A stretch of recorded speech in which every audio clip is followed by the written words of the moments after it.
Hello, my name is Andrew Layton.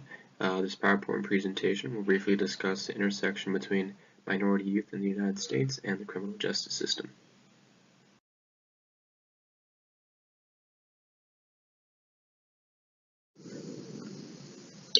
Minority youth in the United States face a number of diverse issues that are placing a burden on them, making it difficult to become functioning members of society.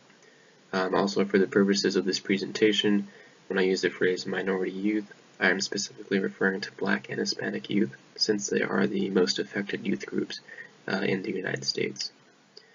Moving on with the first slide, minority youth actively involved with the justice system typically live in poor geographical areas where crime rates are high. Since many minority individuals are of low socioeconomic status, they generally cannot afford to live in an urban area where crime rates are low, and this is having a negative impact on their children in the long term.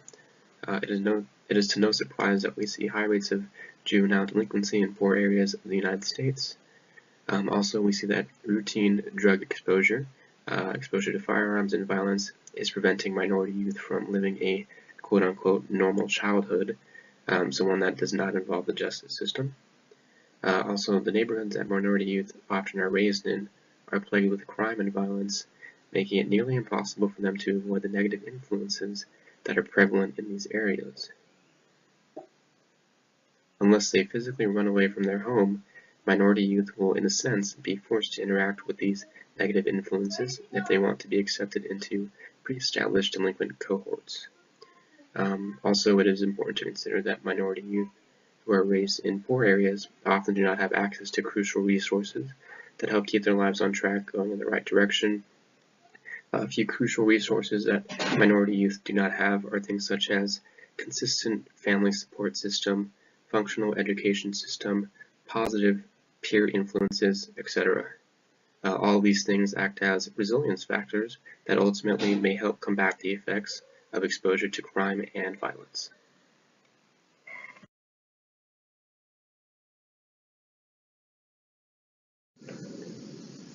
On this slide, we will look at the disparity in delinquency rates between the various youth groups in the United States. Current data suggests that minority youth come into contact with the justice system more frequently than their white counterparts.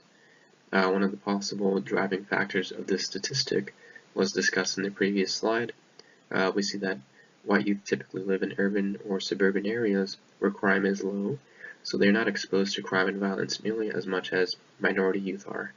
Engaging in crime is atypical in white urban areas, whereas engaging in crime and being in trouble with the law is a norm for these poor areas that are filled with minority individuals. Of course, there are times when white youth engage in deviant behavior and are involved with the justice system, but a trend we've observed over the years is that white youth are treated with more leniency than minority youth, which suggests that discrimination may occur at certain levels within the legal system. This trend can be seen in arrest rates, conviction rates, and even sentencing. Also, many experts have placed the blame for the overrepresentation of minority youth in the justice system on the ethnic wealth disparity in the United States. This goes back to the fact that white youth are often raised in wealthy areas that are not burdened with crime and violence. Also, we observe a negative correlation between wealth and criminal behavior, and this is seen in both youth and adult populations.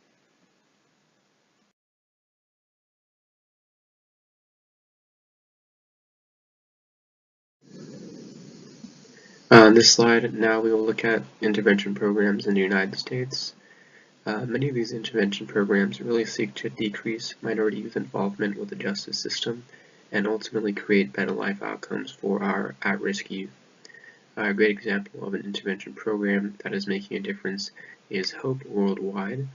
This nonprofit organization was founded in 1991 and is based out of San Diego, California. The vision of Hope Worldwide is to bring hope and success into the lives of poor and suffering youth in the United States. This organization offers community-based services to underprivileged communities and helps bring in opportunities.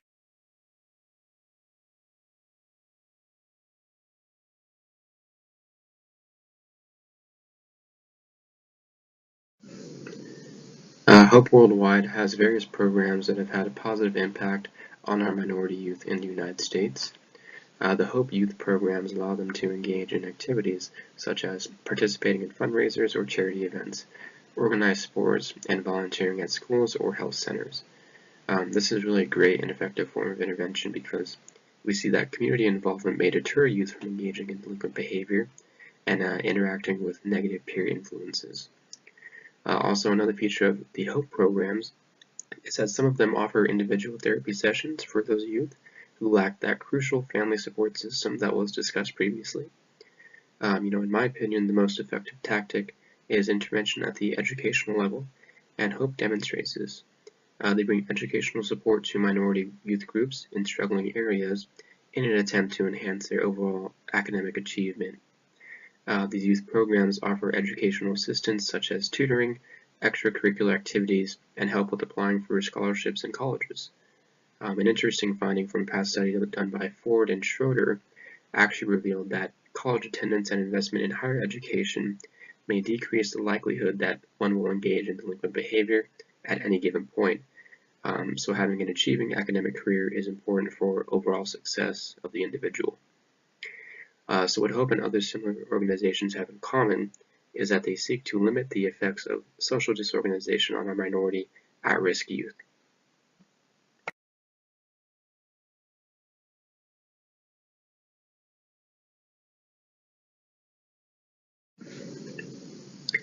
We see that although Hope Worldwide has the potential to change the lives of all underprivileged minority youth throughout the United States, there are some limitations.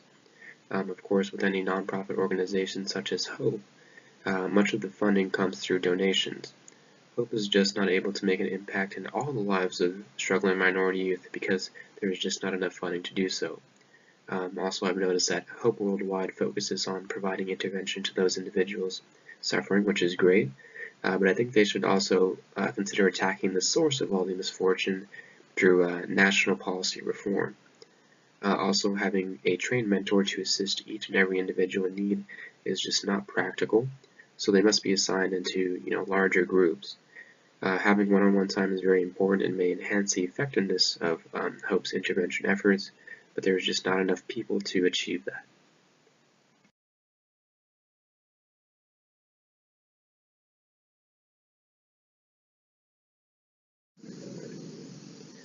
After doing some reading about the issue involving minority youth and the justice system, I came to a few conclusions. We can clearly see that minority youth in the United States have been criminalized by society, and this can be seen in the level of involvement they have with the legal system. Going off with this, perhaps since many incarcerated individuals in the United States are either African American or Hispanic, society quickly associates criminal and delinquent behavior with African American and Hispanic youth. Also, delinquent youth and minority youth in general often perceive law enforcement as the enemy, so maybe by establishing programs that work to enhance the relationship between the two would be beneficial.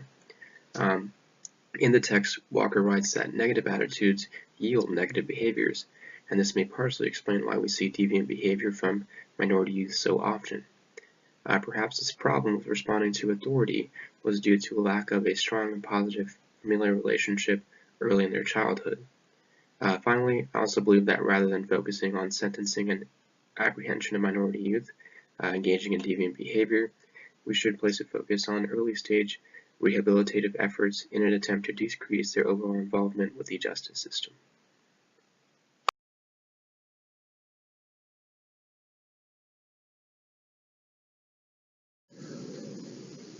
Here's the reference page, and that just about wraps up the presentation.